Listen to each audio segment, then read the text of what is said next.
The expression on the Brigadier's face is anything but warm, and Dobbs can see he's fast approaching his flip side. "I don't want any more. Enough now. Had a good blast though," Dobbs says, trying to make light of the Brigadier's withdrawal rattling and blatant demand. "We treated you to a good night out, had some fun, so don't give us all that," he fires back. Dobbs shakes his head woefully, turning to Agent 6 to see where he's at with the whole thing. "Don't look at me. I'm having a break," he says, deflecting the situation. Dobbs reluctantly reaches into his pocket and hands over the 50 solis, and like that, the Brigadier's gone. "Things are going to get a little bit mad," Dobbs whispers, glancing over at Agent 6. "I really want Bolivar to get here so we can just take off. I don't know how long I can hang out with him like this, you know? I've had my blowout with him. What good it might have done, I can't say. You know, when we went back out last night, he blew all his money in that casino. Everything." There's a tone of total disdain in Agent 6's voice. "Everything? You got to be joking. What's he going to do?" "He's going from the hungry ghost realm straight into the hell realm," Dobbs says, throwing a bit of Tibetan Buddhist philosophy into the equation, for good measure. He takes off his hat and throws it on the bed, running his hands through his sweaty hair. "I mean, I suppose it might do him some good, but he's a serious liability now," he says, and then sighing adds, "But stuck in Lima, broke. In that state. Shit." Agent 6 sits on the bed and pulls his legs up in a very relaxed manner. "You wanted a story, didn't you?" "But yeah, I didn't want this, a fucking pestilence frenzy." "Bullshit. I'm on a mission to write a book, not chronicle his bloody demise. Same thing, isn't it?" "Shit. What to do? He's like some crazy Christian that's locked his sights on an all-out apocalyptic showdown. I can't help but think sticking out with him is synonymous with going down with him. On his current course, he's chartering a passage far away from decency to feed that thing. Shit, man, he's going to sail clean off the edge of the world. You wanted a story about why the banks are about to go down? If you're so sure they are, then what better than entering the head of a banker?" Agent 6 says, glances at Dobbs, then retrieves what looks like a lump of fine Manali cream from his pocket. "Time to get off this crazy locomotive," he grins. "Good call." In no time at all, an aromatic smoke is scenting the air, and they're both sitting on their beds, comfortably stoned, and wondering what they're doing with their lives in the shadow of the come-down. "I mean, that was supposed to be a great night out, and I didn't even talk to a single girl," Dobbs says. "Not that I was looking for anything, but bloody hell, a bit of refined pestilence and all that, but let's face it, a girlless bar, a barren casino, and not much else. It all just feels like a total downer." Agent 6 is silent and contemplative. After some time, he says, "Good to have a blowout with him, though. I knew I was going to have a blowout with the old Brigadier. And then maybe we could say, yeah, we've done that. Now let's move on, you know? But he's not ready to leave it. Not yet, at any rate." He passes the spliff to Dobbs. "Yeah, whatever. Call me old-fashioned, but pestilence aside, where's the chicas from Chile, man?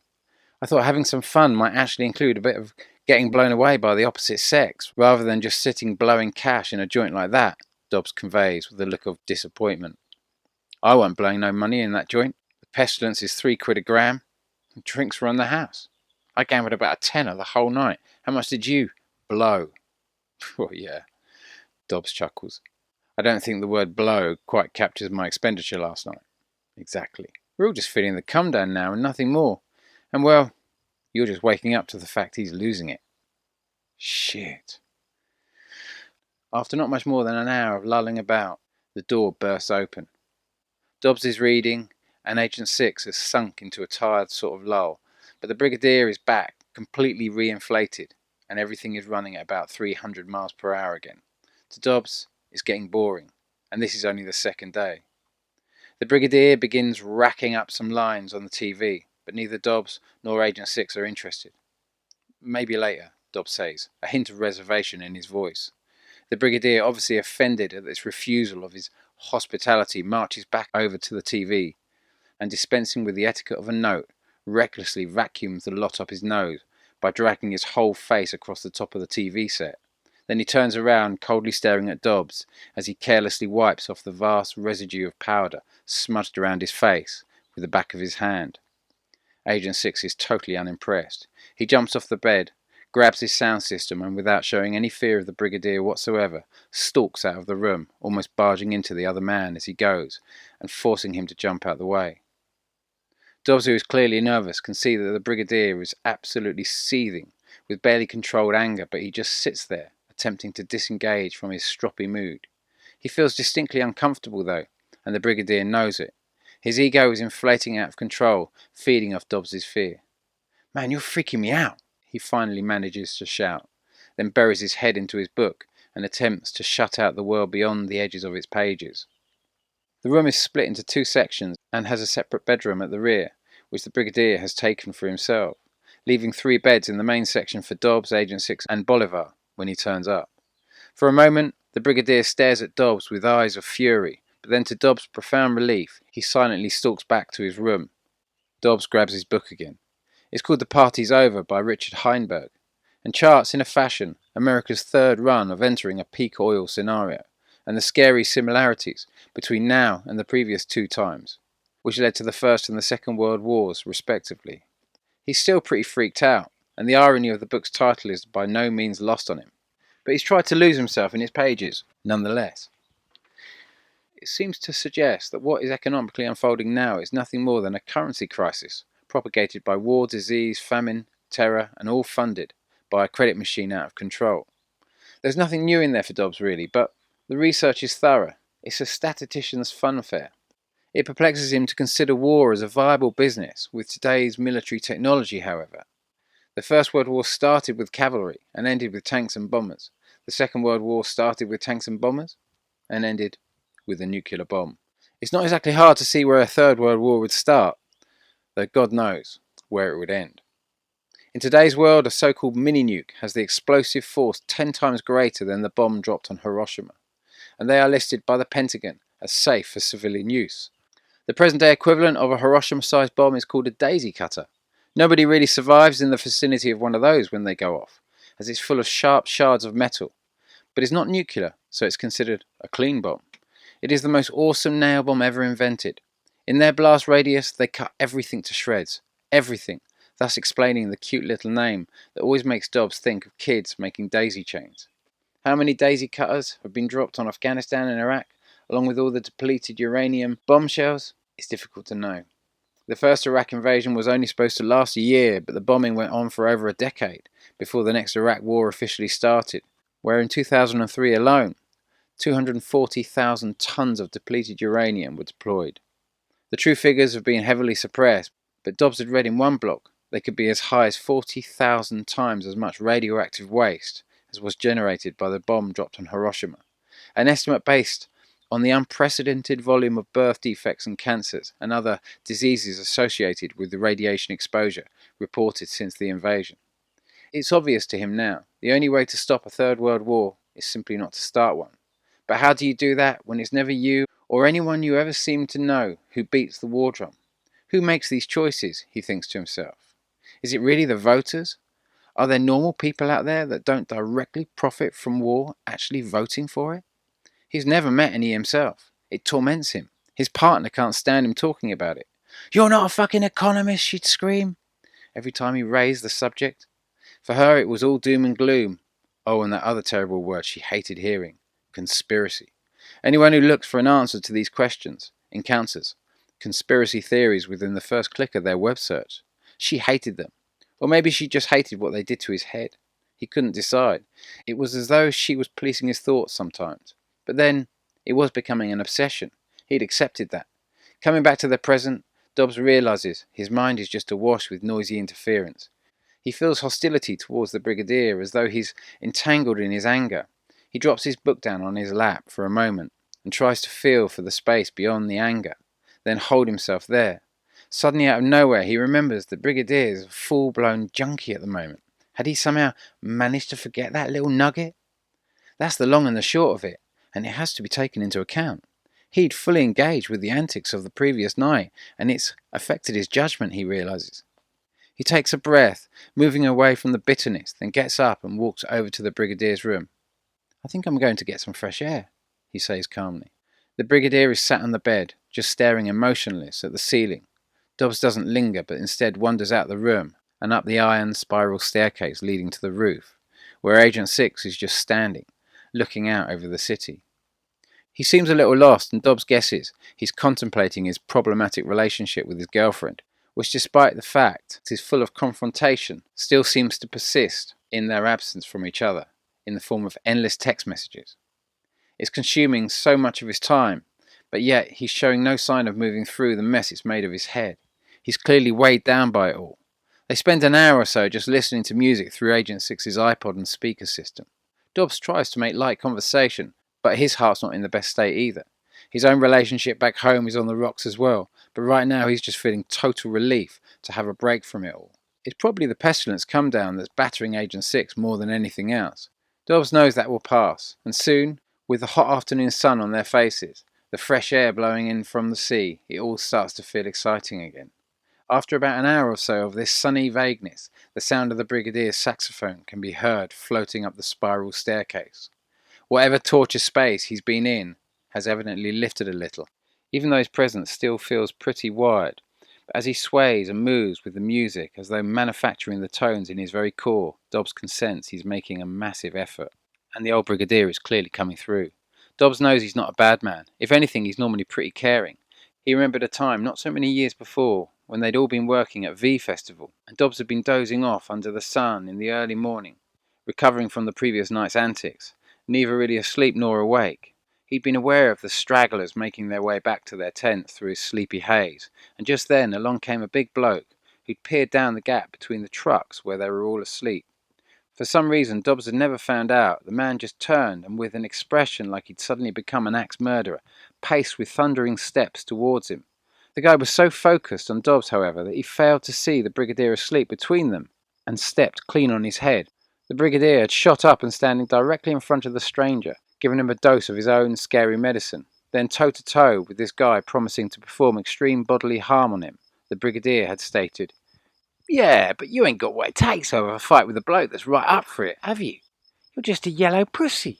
You've been searching for someone to fight who you know won't fight back, because you can't fight a real fight." The man had shaken with rage, and the Brigadier had laughed in his face. "When you're ready to fight like a man, take your first punch." But with every step the Brigadier took forward, the man had taken a step back, until eventually, and still spitting venom all the way, had been walked clean off the side, backwards. The Brigadier was like a bulldog, whose nature was to protect his friends and ward off danger, normally. Nonetheless, Agent 6's face drops at the sight of him now, as he obviously figures the Brigadier is going to try to dominate the airwaves and drown out the sounds from his stereo again. At first it seems he may be right, as the melody seems to have been lost in an eclectic selection of random notes. It's not bad, but his obnoxiousness is still overshadowing the music a little. But as he strides around the roof, blowing his sax, his mood mellows, and the vibe slowly becomes more noticeably lighter. Agent 6 looks over to Dobbs. "Snake Charmer himself," he says, just loud enough so the Brigadier can hear. Then, as if by magic, the one thing Dobbs would most like, but is least expecting to happen, a beautiful woman, her blonde hair cut in a cute bob, emerges from the spiral staircase on the rooftop. Obviously drawn by the sound of the Brigadier's melodic talents, both Agent 6 and Dobbs are momentarily transfixed. "I'll fight you for her," Dobbs whispers to Agent 6. "Not a hope in hell. She's mine." But just then, just as he's about to add something more, another girl with short dark hair, equally gorgeous, follows close behind. Agent 6's jaw drops another 3 inches. "Actually, you like your dirty blondes. I think I'm down with a brunette," he says. Meanwhile, the Brigadier is walking over to the girls, taking long, slow steps as he plays. He circles them, as though magically drawing them up. Dobbs doesn't take his eyes off the ladies. "I wonder if they're from Chile," he says almost under his breath. "I'm more worried about the numbers. We're kind of one short," Agent 6 says, his tongue nearly touching the ground, and then nodding to the Brigadier. "Hey, we're one short. Keep blowing, cowboy." The Brigadier directs his sax to the stairs, gives a little toot, and to Dobbs' genuine amazement, a third girl, equally attractive, rises like a genie from the stairwell. The Brigadier's eyes meet the girl's, and he gives her a cheeky grin. Then looking over to the others, and nodding with an animated glee, he circles round her, as if manifesting this vision of loveliness with the melody of his sax alone. The girl doesn't seem as flirtatious as the first two. It's not that she's not sexy, but her face has more of an expression of friendly curiosity, perhaps. Her short, mousy hair is styled in a way that suggests a youthful innocence, Yet at the same time, there's something calmer and more mature about her. In contrast, the blonde who was first to ascend the steps clearly knows she's fresh, and Dobbs grins at her unashamedly. She's got it all going on, he muses. As has the brunette, who's got to be Chilean. She's a skinny, super hot Latino babe wearing tight jeans, which accentuate her sexy slow stride and curvaceous hips, and Agent 6 fairly laps up her moves as she wanders closer. It's fair to say that none of these boys are shy, and if the girls want their jaws to drop, then jaws are going to drop. They both look at the girls and then back at each other, openly exchanging nods of approval while sending clear messages to the ladies, who put on a bit of a blush. Dobbs glances back at Agent 6 and sees the sparkle in his eyes. I ain't seen one line of pestilence do what that cheeky little brunette's doing for you right now. 1 minute you're in hell, but the girls are standing right in front of them now, just staring and saying nothing. Agent 6 returns the stare unashamedly, looking deep into the brunette's nut-brown eyes as though hypnotized. Nikki, she offers, almost like this is all just a magic trick. Wow, he blatantly states. Agent 6, and then goes to shake her hand whilst looking her up and down outrageously, almost undressing her as he does so and not hiding one tiny piece of his obvious lust to lose his hands up her tight t-shirt. The brigadier stops playing his sax and begins speaking so fast that even Agent 6, whose Spanish is very good, is struggling to understand what he's saying, as it seems a long convoluted sentence. The girl with the mousy hair turns to him and with a smile says the word which even Dobbs can understand. Chili. And then, like Nikki, offers her hand. Perlita. He and Agent 6 glance at each other and can barely contain themselves. The girls look at each other with half-curious expressions, smirking. Dobbs returns the blonde bombshell's friendly gaze with a look of total disbelief. Fantastic, he breathes. She brushes her hair back, pouting her gorgeous full lips at the brigadier, then glancing over at Agent 6, almost as if to see if he's checking her out. Of course he's checking her out. He's like a dog with 2 dicks and can barely contain himself. But Dobbs is clearly getting older, he thinks to himself, because whatever hold he once had over gorgeous young things like this is waning faster than he can actually believe, and all attention seems to be on his compadres. 10 minutes pass and Dobbs is struggling to talk with Esmeralda, the young woman with blonde hair. The brigadier is making maneuvers on Perlita whilst Agent 6 is engaged in a gazing competition with Nikki, the Latino bombshell. It's quite a spectacle. She seems to draw her lips apart with a lusting, almost uncontrollable twitch that diverts back into a periodical pout. Her lower teeth are somehow revealed slightly more than her upper teeth, with her jaw slightly extended. The overall effect is that she appears to be perpetually 3 seconds away from an orgasm. It's all very visual and Dobbs has to fight back a chuckle. He watches her hold her breasts up high, with her chest out and her arms just hanging loose by her side. She seems to drop her field of vision downwards periodically, as if she's trying to work out what Agent 6 is hiding in his pocket. Then again, perhaps he's just trying to translate the words on his t-shirt he'd picked up on the way to the Burning Man festival in America the previous year. Las Vegas, liquor in the front, poker in the rear, reads the legend, all blinged out in gold, printed above a picture of a raunchy cowgirl spinning a lasso over her head.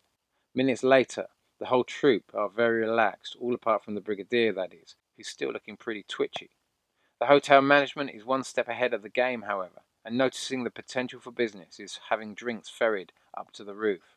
The Pisco Sour is one of Lima's most favoured cocktails, legendary for its citric bitterness. Dobbs, who's just taken the first sip, is experiencing a total shock and awe wake-up hit, followed by an immediate sweet aftermath, and something else, far stronger, that flushes through him in a delirious wave of giddiness. It somehow seems to capture the taste of the unfolding adventure, like Lima in a glass, glimmering in the golden sun. In one moment he feels himself ascending out of the horrible headfuck of the pestilence come down, and yet, as he casts his vision out over the city and the adventure that awaits beyond, he has an uncomfortable nagging thought. How can I ever capture that view alone? How do I even begin to write that? He shudders at the thought of the linguistic restrictions of his crap English, never mind his crap Spanglish. In fact, his whole enthusiasm for writing a book seems battered by the previous night's exploits. Cheers, he says, proffering his glass up to Esmeralda. La bar es muy poquito, pero la liquor es muy fuerte, muy peligroso. Mucho gusto. Then he shrugs his shoulders. He's almost exhausted his meagre storehouse of Spanglish, and is now just about dead in the water. See, she says, and then rattles off another sentence he kind of understands a little, but not really. Entiendo, poquito, pero despacio, por favor. Esmeralda giggles. Learning Spanish, huh? Sí, claro. Oh, you speak English. I used to live in America, she says, keeping her energy directed more at the whole group. Thank God for that. I'll make an effort here and there, but it's early days, he says, holding his glass up to the gods before taking a huge celebratory gulp of his pisco sour. It's okay, I love the opportunity to speak English again, and remind myself I can still do it. Dobbs is still rushing from the shock of the cocktail, just nods and smiles. Cool. Everything is very fluid, just like the endless flow of cocktails and the plentiful reefers that keep doing the rounds. They run through all the normal formalities, and it turns out she's a photographer. She goes into a little detail about her work. It all sounds a bit corporate, and it's clear she's looking for a springboard into something more creative. The conversation quickly turns to art. Dobbs is no connoisseur on the subject, but the pisco sour is kicking in and he's ready to have a go. Can you imagine? There we were, off our tits, looking at the self-portrait of Van Gogh, but actually what we were seeing was Van Gogh, but in the flesh, just staring back at us, like he'd somehow painted his own energetic body that projected Van Gogh in the flesh. We both saw the same thing. Esmeralda looked surprised by the story, but also quite unimpressed. Oh yeah, I love art, Dobbs adds, blundering on with his silly tale of the time he'd visited the Van Gogh Museum in Amsterdam after eating a whole box of Mexican mushrooms with his ex. Vaguely, he realizes something's wrong. Esmeralda has stopped nodding politely and is now staring at him with an expression of what he can only describe as utter distaste. You take drugs? Dobbs coughs, clearing his throat, not quite expecting that. There is an uncomfortable moment of silence as Agent 6 and the Brigadier both overhear and glance over at her, but Dobbs tries to sidestep the comment and not show any surprise. Well, I've dabbled, I suppose. You? No? I'm Catholic, she declares. This time everyone turns and stares at her, shocked by the genuine sincerity of the announcement. She just didn't look the type. Oh, really? Dobbs finally says, and then looks up and toasts the heavens with his glass again. Fan-fucking-tastic, he says, feeling like a stand-up comedian who's just discovered he's got an American sitting in the front row.